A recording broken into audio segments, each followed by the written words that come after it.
قرآن اللہ رب العزت کی کتاب ہے، کتاب اللہ جس کو کہا جاتا ہے، کلام اللہ، اللہ کا کلام ہے، کتاب اللہ۔ لا یمسہ الا المطہرون تنزیل من رب العالمین، یعنی ہمیں تو حکم اس بات کا ہے کہ تم اس کو چھو بھی مت جب تک کہ تم بہت زیادہ پاک نہ ہو۔ تنزیل من رب العالمین، کہ یہ رب العالمین کی طرف سے نازل شدہ کتاب ہے۔ ذالک الکتاب، قرآن کہتا ہے کہ یہ وہ کتاب ہے لا ریب فیہ، جس کے اندر کوئی شک اور شبہ نہیں، ھدی للمتقین، اور اس میں ہدایت ہے متقین کے لیے۔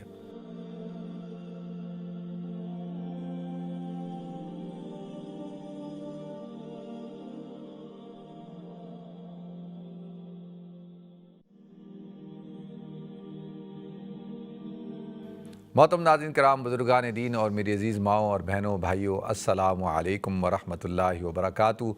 میں آپ کا میزبان عبدالوہاب آپ کو پروگرام گفتگو کے اندر خوش آمدید کرتا ہوں۔ ناظرین، قرآن پاک میں اللہ رب العزت نے ارشاد فرمایا، انا نحن نزلنا الذکر و انا لہ لحافظون، کہ ہم ہی اس قرآن کے اتارنے والے ہیں اور ہم ہی اس کے محافظ ہیں۔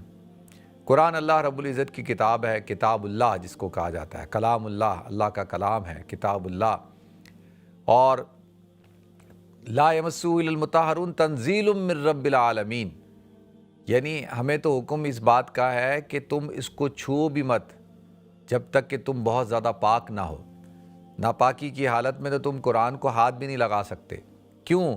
تنزیل من رب العالمین، کہ یہ رب العالمین کی طرف سے نازل شدہ کتاب ہے۔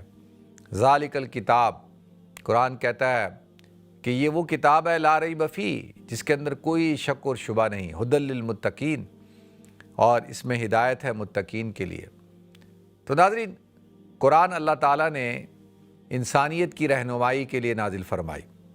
اللہ رب العزت نے حضور اکرم صلی اللہ علیہ وسلم کو یہ ایک عظیم معجزہ عطا فرمایا، اور یہ ایسا معجزہ ہے جیسے حضور اکرم صلی اللہ علیہ وسلم کی رسالت قیامت تک آنے والے ہر انسان کے لیے ہے، اور قیامت تک رہے گی۔ بلکہ آپ کی رسالت تو جو ہے وہ ختم نبوت ہے، آپ خاتم النبیین ہیں، اور تمام کی تمام انسانیت کے لیے آپ کو مبعوث کیا گیا ہے۔ وما ارسلناک الا کافۃ للناس، اللہ تعالیٰ نے قرآن پاک میں ارشاد فرمایا، ہم نے تمام انسانیت کے لیے آپ کو مبعوث کیا ہے نبی۔ تو آپ کی رسالت تمام انسانیت کے لیے ہے، کافۃ للناس۔ تو اللہ رب العزت نے آپ کو جو کتاب عطا فرمائی، ھدی للناس، کہ وہ تمام کی تمام انسانیت کی ہدایت کے لیے۔ اور اس کے اندر اللہ تعالیٰ نے الف لام میم، اللہ تعالیٰ قرآن پاک میں ارشاد فرماتے ہیں، اللہ لا الہ الا هو الحی القیوم نزل علیک الکتاب بالحق مصدقا لما بین یدیہ، کہ اللہ تعالیٰ کہتا ہے کہ ہم نے یہ کتاب آپ کے اوپر اتاری ہے جو حق ہے، اللہ کی طرف سے نازل شدہ ہے، اور اس کے اندر ہر چیز کو اللہ تعالیٰ نے بیان کر دیا۔ فیہ آیات بینات، اور اس کے اندر کھلی نشانیاں ہیں، کچھ آیتیں محکم ہیں، کچھ آیتیں متشابہات ہیں۔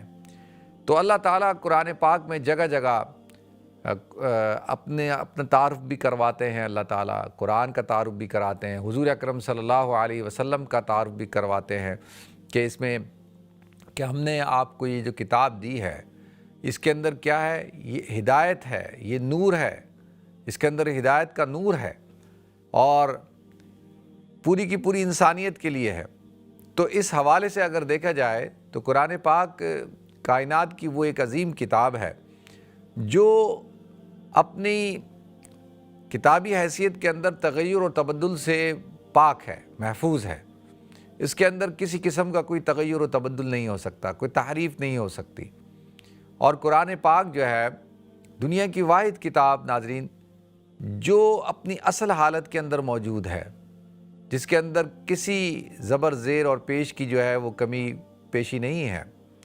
اللہ تعالیٰ نے جس طریقے سے اس کو نازل فرمایا حضور اکرم صلی اللہ علیہ وسلم کی ذات اقدس پر، اسی طرح سے یہ آج بھی محفوظ ہے۔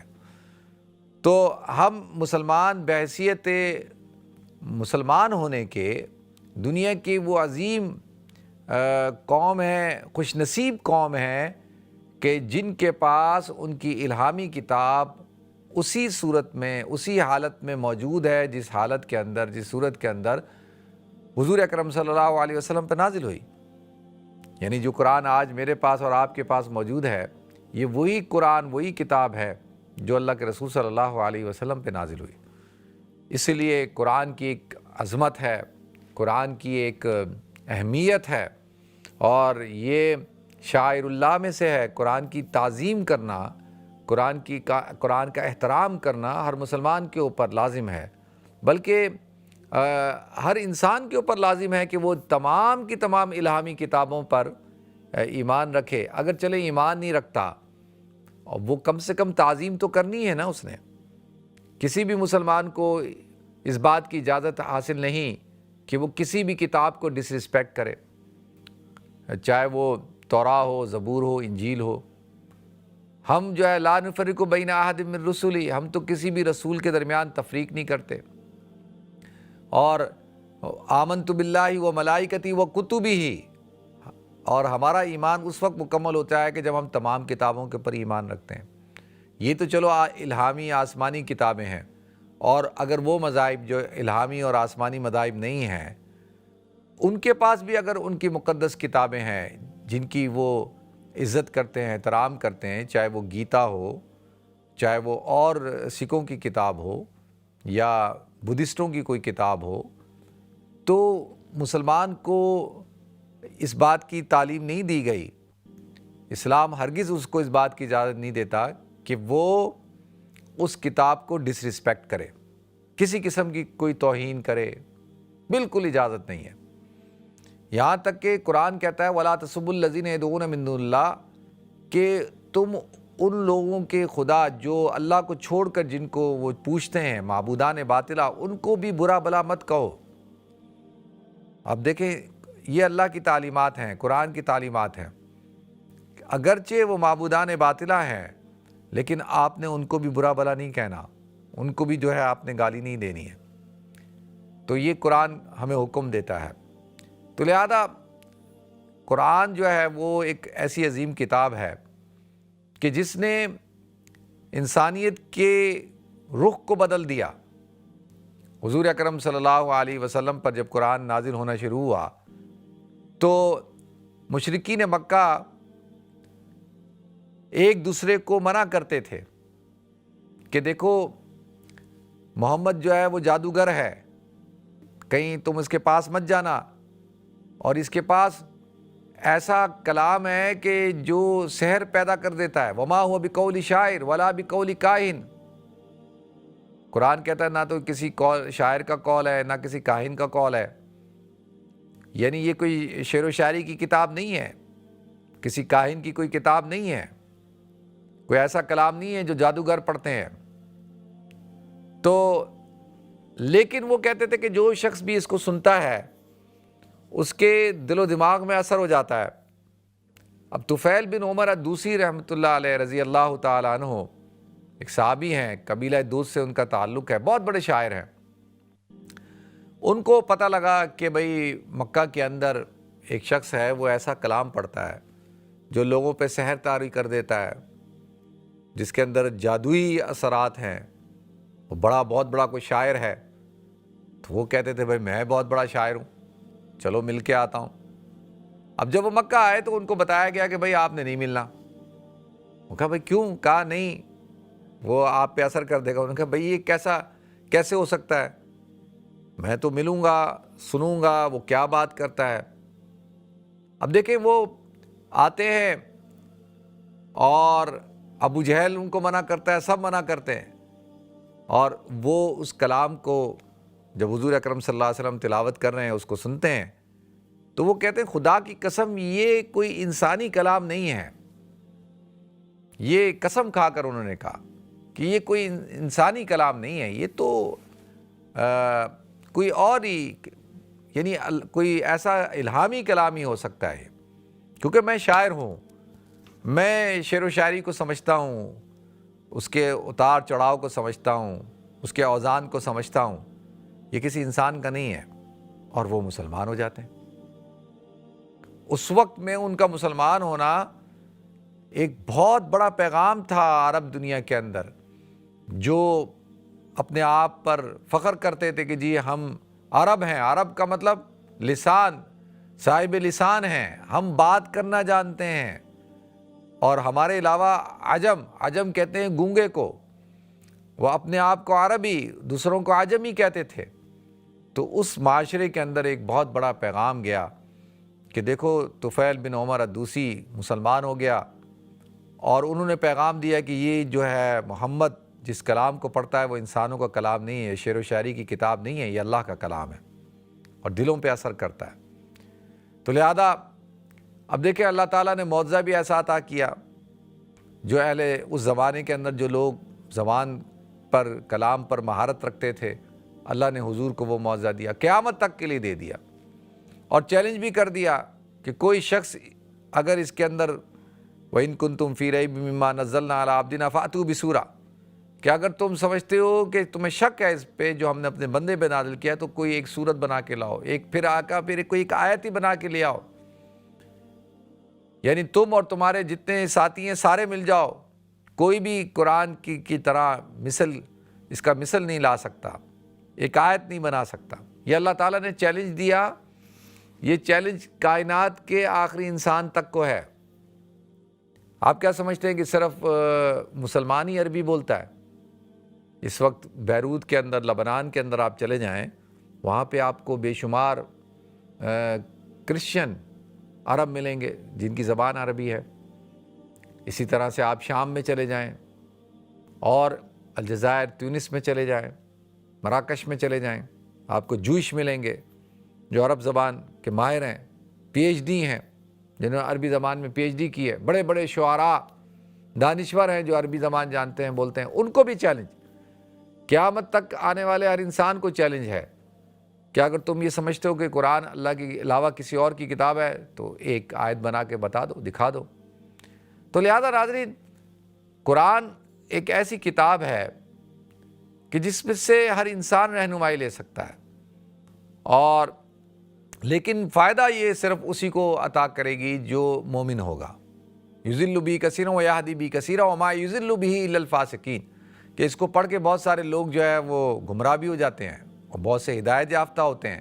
پھر اللہ کہتا ہے کہ نہیں، گمراہ وہ ہوتے ہیں جو فاسق ہوتا ہے، فاجر ہوتا ہے، جو اس قرآن کو صرف اس لیے پڑھ رہا ہے کہ میں نے بس اس کے ذریعے سے جو ہے وہ اس کے اندر سے کوئی چیز ایسی نکالنی ہے، یا ہدایت کے لیے نہیں پڑھ رہا، فاسق فاجر آدمی۔ لیکن جو شخص بھی کھلے ذہن کے ساتھ، کھلے دماغ کے ساتھ قرآن پاک کا مطالعہ کرتا ہے، قرآن اس کے دل کے اندر اثر کرتا ہے۔ یہ قرآن کے اندر اللہ تعالیٰ نے ایک تاثیر رکھی ہے، اللہ نے اس کے اندر کشش رکھی ہے۔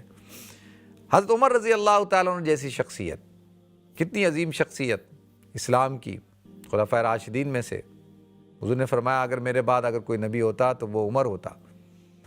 تو وہ اسلام میں داخل ہوئے ہیں کس کے ذریعے سے؟ قرآن کے ذریعے سے۔ ان کی بہن قرآن کی تلاوت کر رہی ہے۔ تو لہذا اب دیکھیں، قرآن اللہ کی کتاب، مسلمانوں کی مقدس ترین کتاب ہے، اور ہر ذی شعور شخص، آپ ہر مذہب کے اندر اٹھا کر دیکھ لیں، چاہے وہ یہودی ہوگا، عیسائی ہوگا، ہندو ہوگا، سکھ ہوگا، بدھسٹ، کسی بھی مذہب سے تعلق ہو، چلیں کسی مذہب سے تعلق نہ بھی ہو، ایتھیسٹ ہو، وہ بھی قرآن کو جب پڑھتا ہے، اس کا ترجمہ پڑھتا ہے، تو وہ بھی یعنی یہ نہیں کہہ سکتا کہ یہ ایسی کتاب ہے کہ جس کے اندر جو ہے وہ جھول ہے یا شک و شبہ ہے، اور اس کے اندر کوئی تغیر و تبدل ہے۔ اگر اللہ کے علاوہ کسی اور کی کتاب ہوتی تو اس کے اندر اللہ کہتا ہے پھر تمہیں اختلاف نظر آتا۔ اس کے اندر آپ دیکھتے کہ پھر حکم میں، قصص کے اندر جو ہے آپ کو تغیر و تبدل نظر آتا، تو وہ بھی اس بات کو تسلیم کرتے ہیں۔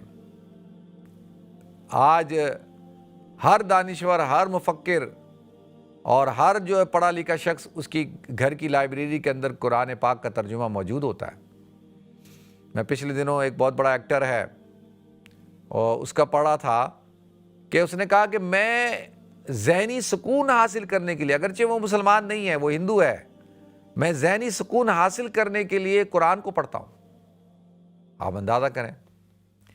تو لہذا یہ تو کوئی نہیں کہہ سکتا کہ قرآن اللہ کی کتاب نہیں ہے، یہ کوئی شخص نہیں کہہ سکتا۔ تو لہذا ناظرین اب 2 ارب سے زیادہ انسانوں کا ایک کتاب سے ایک ایسا ایمانی تعلق ہو. دیکھیں ایک ہوتا ہے ایمانی تعلق، پھر ایک اس کے ساتھ ساتھ جذباتی تعلق بھی ہوتا ہے. جہاں پر ایمانی تعلق ہوگا وہاں پہ جذباتی تعلق بھی ہوگا. یہ جو بات کی جاتی ہے بھئی یہ جذباتیت کی بات، جذباتی تعلق تو وہ بن جاتا ہے نا. کوئی آپ کے سامنے آپ کی ماں کو، آپ کے باپ کو، آپ کی بیٹی کو، آپ کی بہن کو گالی دے دے، کوئی ڈس رسپیکٹ کرے، آپ کو کوئی غصہ نہ آئے، آپ کو کوئی فرق نہ پڑے، تو اس کا کیا مطلب ہے؟ دیکھیں محبت کا تعلق بھی ہے لیکن جذباتی تعلق بھی ہے. تو اسی طریقے سے قرآن کے ساتھ مسلمانوں کا ایک جذباتی تعلق بھی ہے. ایمانی تعلق تو ہے ہی ہے، وہ مسلمان ہی نہیں جو قرآن پر ایمان نہ رکھتا ہو. تو لہذا اب یہ دیکھیں یورپ کے اندر ٹھیک ہے جی آزادی ہے اظہار رائے کی، فریڈم آف اسپیچ ہے، آپ بات کر سکتے ہیں، آپ کو اجازت ہے. لیکن کیا ہر موضوع پہ بات کر سکتے ہیں آپ کر سکتے ہیں ہر موضوع کے اوپر؟ ہر موضوع کے اوپر تو آپ بات نہیں کر سکتے. ہم یہاں بیٹھے ہیں، کتنی چیزوں پہ ہم نام نہیں لے سکتے، ہم بول نہیں سکتے. کیوں؟ کیونکہ اس سے کسی کے جذبات کو ٹھیس پہنچتی ہے، اس سے جو ہے وہ کسی مذہب کو، کسی فرد کو، کسی گروہ کو جو ہے وہ اس کے مفادات کو ٹھیس پہنچتی ہے یا اس کے جذبات کو ٹھیس پہنچتی ہے. تو ایک قانون بنا ہوا ہے، تو قانون تو ہے. یعنی آپ مجھے بتائیں کہ قانون نہیں ہے؟ قانون تو ہے. تو اب سوال یہ اٹھتا ہے کہ 2 ارب مسلمانوں کا تعلق جس کتاب کے ساتھ ہو، اور جو ایمانی تعلق بھی ہو، جذباتی تعلق بھی ہو، اور آپ اجازت دے دیں کسی فرد کو کہ وہ اس کتاب کو ڈس رسپیکٹ کرے کھلم کھلا. ایک ہوتا ہے کمرے میں بند کر کے کر رہا ہے، کسی کو کیا پتہ نہیں کیا کچھ کرتے ہوں گے لوگ، ہمیں تو نہیں پتا کیا کچھ لوگ کرتے ہیں، کمرے میں کرتے ہیں، کہیں بھی کرتے رہیں، کسی کو کوئی فرق نہیں پڑتا. لیکن اگر کوئی شخص جو ہے وہ پبلکلی کرتا ہے اور اس کو فلماتا ہے اور ڈس رسپیکٹ کر رہا ہے، تو کیا 2 ارب مسلمانوں کے جذبات کو ٹھیس پہنچتی ہے؟ انسان ہے نا یہ بھی، کیا آپ ان کو انسان سمجھتے نہیں سمجھتے؟ تو ان کے جذبات کو ٹھیس پہنچتی ہے، ان کو تکلیف ہوتی ہے، یہ پریشان ہوتے ہیں. آپ کو ان کے احساسات کا، ان کے جذبات کا کوئی خیال نہیں ہے. آپ دعویٰ کرتے ہیں کہ جی یہاں پر تو جانوروں کے حقوق ہیں، کتے بلی کے حقوق ہیں، ان کو تکلیف نہیں پہنچنی چاہیے. تو کیا صرف تکلیف ناظرین، کیا جسمانی تکلیف ہوتی ہے؟ کیا صرف تشدد ہی، جسمانی تشدد ہی تشدد کہلایا جاتا ہے؟ کیا ٹارچر، ذہنی ٹارچر کوئی چیز نہیں ہے؟ کیا ذہنی طور پر کسی کے جذبات کو ٹھیس پہنچ رہی ہے، جس کو قلبی طور پر وہ غمگین ہو رہا ہے، تو آپ اس کو تکلیف نہیں سمجھتے، اس کو آپ ٹارچر نہیں سمجھتے؟ آپ کہتے نہیں فریڈم آف اسپیچ ہے. تو یہ کون سی فریڈم آف اسپیچ ہے کہ جس کے اندر جو ہے 2 ارب مسلمان، 2 ارب انسانوں کو ٹھیس پہنچ رہی ہے، جن کا اس کتاب کے ساتھ جذباتی، ایمانی، محبت کا تعلق ہے، قلبی تعلق ہے. آپ ڈیبیٹ کر لیں، کسی بھی فورم کے اوپر کر لیں، کوئی جج بٹھا لیں، پوری دنیا سے بڑے بڑے جج ہیں نا، ہر ملک کا ایک چیف جسٹس ہوتا ہے، بڑے ملکوں کے چیف جسٹس بلا لیں، بٹھا لیں، کوئی فورم بنا لیں اور اس پہ ایک مقدمہ قائم کر لیتے ہیں، ایک ڈیبیٹ کر لیتے ہیں. کوئی ایک ذی شعور شخص اس بات کی اجازت دیتا ہے کسی بھی کتاب، میں یہ نہیں کہہ رہا کہ بھئی قرآن کی، توراہ، زبور، انجیل، گیتا، کوئی بھی کتاب ہے، کسی بھی کتاب کے ساتھ، یعنی کوئی بھی جس کے ساتھ لوگوں کا ایک جذباتی تعلق ہو اور جس کا مذہبی تعلق ہو، قلبی تعلق ہو، تو آپ اس کے اوپر بات کر لیں. اگر وہ کہہ دے کہ بھئی یہ فریڈم آف اسپیچ میں آتا ہے، 2 ارب مسلمان پریشان ہو گئے اور ان کے جذبات کو ٹھیس پہنچ چکی ہے، وہ غصے میں آ جاتے ہیں، تو کوئی بھی ذی شعور شخص وہ کہہ دے ہاں نہیں اس کی اجازت ہے، تو پھر تو ہم ماننے کو تیار ہو جائیں. کہ بھئی ہاں بھئی ٹھیک ہے جی، یہ دنیا کے عقل مند ترین لوگ ہیں، یہ چیف جسٹس ہیں، دنیا کے بڑے بڑے جج ہیں، یہ فیصلہ کر رہے ہیں، تو سوال تو دیکھیں یہ اٹھتا ہے نا، بنتا ہے۔ تو اب اس قسم کے جو رویے ہیں، ان رویوں کو بدلنے کی ضرورت ہے۔ کیسے بدلا جائے؟ دیکھیں ہم کیا کر سکتے ہیں، ہم مسلمان کیا کر سکتے ہیں؟ سب سے پہلی بات تو یہ ہے کہ مجھے بڑی خوشی ہوئی کہ میں آج پڑھا تھا کہ کویت کے اندر انہوں نے کئی لاکھ قرآن چھپنے کا انتظام کیا ہے سویڈش لینگویج کے اندر۔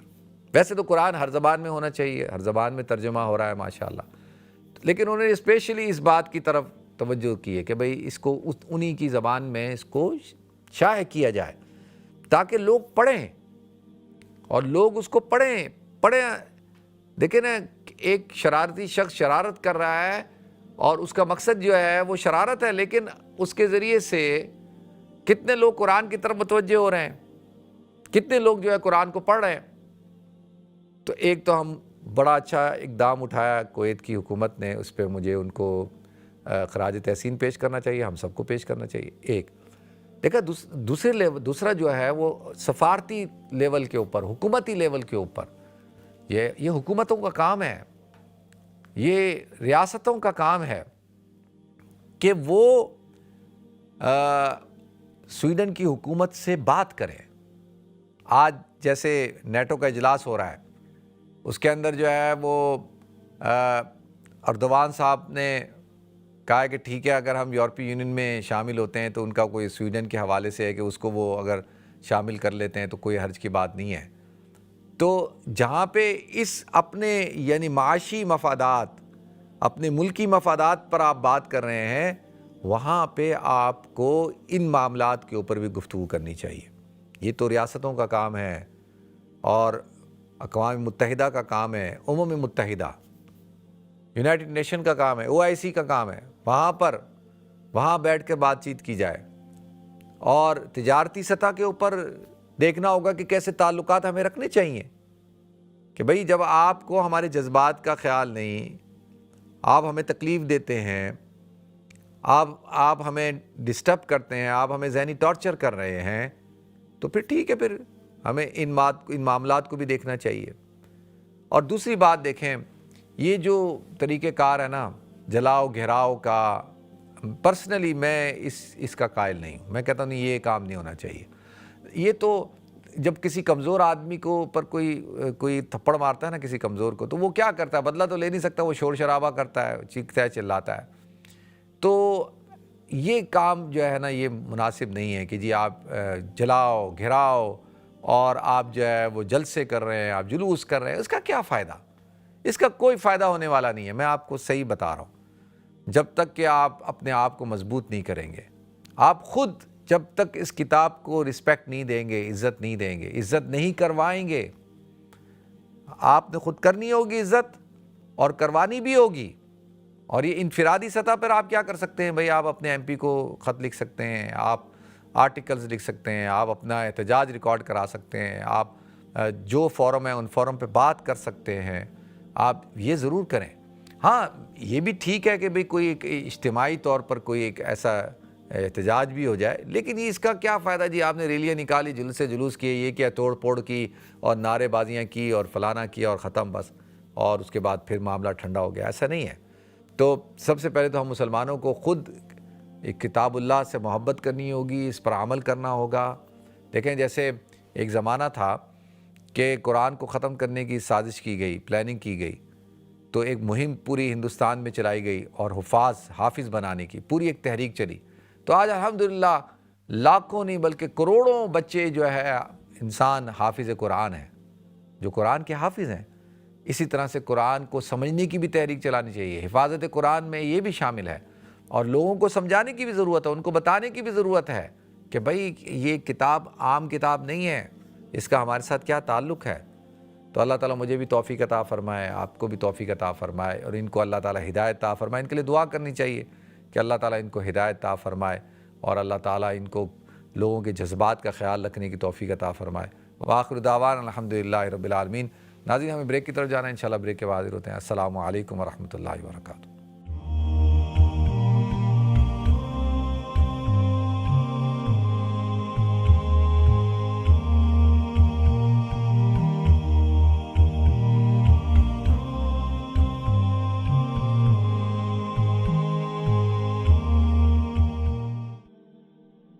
الرحیم السلام علیکم ورحمۃ اللہ وبرکاتہ۔ ناظرین آپ کے تو پھر پروگرام گفتگو کے اندر خوش آمدید کرتا ہوں۔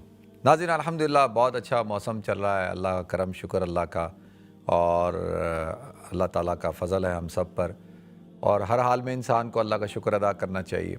دنیا کا سب سے خوبصورت ترین انسان وہ ہے ناظرین جس سے آپ بات کر سکتے ہیں، جس کو آپ اپروچ کر سکتے ہیں، اور وہ جس سے آپ اگر آپ کو مدد کی ضرورت ہو تو آپ اس کو اپروچ کر کے اس سے مدد کا کہہ سکتے ہیں، مدد کا مطالبہ کر سکتے ہیں، اور وہ بڑی محبت کے ساتھ آپ کو جواب دے اور آپ کی مدد کرے۔ اور اسی طریقے سے اگر آپ میں اللہ تعالیٰ نے صلاحیت رکھی ہے، صفت رکھی ہے کہ آپ لوگوں کی مدد کرتے ہیں، لوگوں کی گفتگو سنتے ہیں، لوگوں کے مسائل کو سنتے ہیں، لوگوں کے زخموں پہ مرہم رکھتے ہیں، اور لوگوں کی مشکلات کے اندر، لوگوں کی پریشانیوں میں ان کا ساتھ دیتے ہیں، اور لوگوں کے غموں میں ان کے ساتھ شریک ہوتے ہیں، ان کی خوشیوں میں ان کے ساتھ شریک ہوتے ہیں، تو آپ یقینی طور پر ایک خوبصورت انسان ہیں، اور اللہ تعالیٰ نے آپ کو ایک اچھا انسان بنایا۔ تو کچھ لوگ ہوتے ہیں نا، وہ اسی طرح کے ہوتے ہیں۔ کچھ لوگ ہوتے ہیں کہ جن سے بات کرنا مشکل ہوتا ہے، کہ آپ ان کو اپروچ نہیں کر سکتے۔ آپ بات کرنا چاہتے ہیں لیکن آپ بات ہی نہیں کر سکتے، یعنی وہ اپنے ایک ایسے روب کے خول کے اندر ہوتے ہیں کہ آدمی ان تک اپروچ ہی نہیں کر سکتا، ان تک پہنچ ہی نہیں سکتا، اور یہ بڑا خطرناک مومنٹ ہوتا ہے کہ آدمی اپنے آپ کو اس مقام پر لے جائے کہ جہاں لوگ اس سے بات کرتے ہوئے ڈریں، لوگ اس تک پہنچ ہی نہ سکیں۔ اب آپ مجھے بتائیں، اور خاص طور پہ اگر وہ انسان اگر لیڈر ہے، اور اگر کسی سیاسی جماعت کا امیر ہے، بڑا ہے، اگر کسی ملک کا سربراہ ہے، کوئی اس کو اللہ تعالیٰ نے یہ اسٹیٹس دیا ہے، بھئی چلیں وہ پولیس والا ہے، کمشنر ہے، کوئی گورنر ہے، کوئی جج ہے، کوئی بھی جس کے پاس اختیار ہے، اب وہ لوگ اس تک پہنچ ہی نہیں سکتے، اس سے بات ہی نہیں کر سکتے، تو آپ مجھے بتائیں کہ وہ پھر کیسے لوگوں کے مسائل کو سنے گا، وہ کیسے لوگوں کے مسائل حل کرے گا، کیسے وہ اس کو پتہ کیسے چلے گا کہ پرابلم کیا ہے۔ تو آج کل آپ دیکھیں ایسی ہوتا ہے کہ ہمارے جو لیڈر حضرات ہیں ان کے ارد گرد ایک جھتا ہوتا ہے، ایک حصار قائم کر لیا جاتا ہے، اور ان کے قریب کوئی نہیں جا سکتا۔ جب کوئی قریب نہیں جا سکتا تو آپ مجھے بتائیں کیسے معاملات حل ہوں گے۔ تو گھروں میں بھی ہم دیکھتے ہیں، ایسے ہی خاندانوں میں دیکھتے ہیں، فیملیز میں دیکھتے ہیں کہ بعض گھر کے سربراہ والد محترم ایسے ہیں کہ جیسی گھر میں آئے ہر طرف خاموشی چھا گئی، کوئی ان سے بات کرنا چاہ رہا ہے، کوئی بات نہیں کر پا رہا، کوئی مسائل کو ڈسکس کرنا ہے وہ نہیں کر پا رہے، اور گھر میں ایک خوف کی فضا قائم ہو گئی ہے۔ اور وہ لوگ، ان کے چہروں پہ آپ دیکھیں گے کہ ہر وقت ایک سنجیدگی ہوتی ہے۔ سنجیدگی فی ذاتی ہونا کوئی بری بات نہیں ہے، لیکن سنجیدگی کا مطلب یہ نہیں ہے کہ بھئی آپ کے چہرے پہ ہر وقت غصے کے اثرات ہوں، آپ کے چہرے پہ مسکراہٹ ہی نہ ہو، آپ کے اپنے بچے، آپ کے بہن بھائی، آپ کے بھتیجے بھانجے آپ سے بات ہی نہ کریں، آپ سے کے پاس بیٹھ ہی نہ، یعنی وہ بیٹھنا چاہیں بیٹھ ہی نہ سکیں، وہ کہ نہیں اس کے ساتھ ہم نہیں بیٹھ سکتے، بات نہیں کر سکتے۔ سنجیدگی کا مطلب یہ نہیں ہے۔ دیکھیں، وقار اور سنجیدگی ایک ڈیفرنٹ چیز ہوتی ہے، لیکن انسان کو چہرے کے اوپر وہ جو ہمارے ہاں ایک خفگی کی کیفیت ہوتی ہے نا، کچھ لوگ ہوتے ہیں وہ اس کیفیت کا شکار ہوتے ہیں، ان کے ساتھ نفسیاتی پرابلم ہوتی ہے کہ وہ ہر وقت غصے میں ہوتے ہیں، ہر وقت غصے میں۔ آپ کو پتہ ہی نہیں ہوگا کہ یہ بندہ کس حالت میں کب خوش ہوتا ہے، یہ کب راضی ہوتا ہے، ہر وقت خفگی کی حالت میں ہوتا ہے۔ اب یہ بعض لوگوں کے ساتھ ان کا جینیٹکلی پرابلم ہوتا ہے، ان کی ڈی این اے میں ہی ایسا ہوتا ہے، بعض علاقے کے اثرات بھی ہوتے ہیں، ٹھیک ہے، یہ ساری چیزیں ہیں کہ بھئی، لیکن اللہ تعالیٰ نے انسان کو اتنی طاقت عطا کی ہے کہ وہ اپنی کمزوریاں، اپنی کوتاہیوں کو ٹھیک کر سکتا ہے، اس پہ کنٹرول کر سکتا ہے۔ اب یہ نہیں کہ ایک آدمی بولے میں تو غصے والا ہوں، میں تو ہوں ہی ایسا، غصے والا ہی ہوں، تو میں ہر وقت اب غصے میں ہی رہوں گا۔ نہیں، اس کا کیا مطلب ہے بھائی؟ غصہ تو وہ ایسا تو نہیں حضور اکرم صلی اللہ علیہ وسلم نے منع فرمایا ہے کہ بھئی تم اپنے غصے پہ کنٹرول کرو. کہا تم میں بدترین آدمی وہ ہے جس کو جلدی غصہ آتا ہے اور دیر سے غصہ ختم ہوتا ہے، اور تم میں بہترین آدمی وہ ہے جس کو دیر سے غصہ آئے اور جلدی ختم ہو جائے. تو لہٰذا ناظرین اپنے آپ کو اپروچیبل بنائیں، اپنے اندر ایسی عادات اپنائیں اور اپنی طبیعت کو ایسا بنائیں کہ لوگ آپ کے ساتھ بات کرنا پسند کریں، لوگ آپ کے ساتھ بیٹھنا پسند کریں، آپ کے ساتھ اپنے مسائل کو ڈسکس کرنا پسند کریں. اگر آپ بڑی عمر کے ہیں تو آپ ان کو مفید مشورے دیں، آپ جو ہے وہ ان کے ساتھ گفتگو کریں. تو اللہ تعالیٰ مجھے بھی توفیق دے، آپ کو بھی توفیق دے.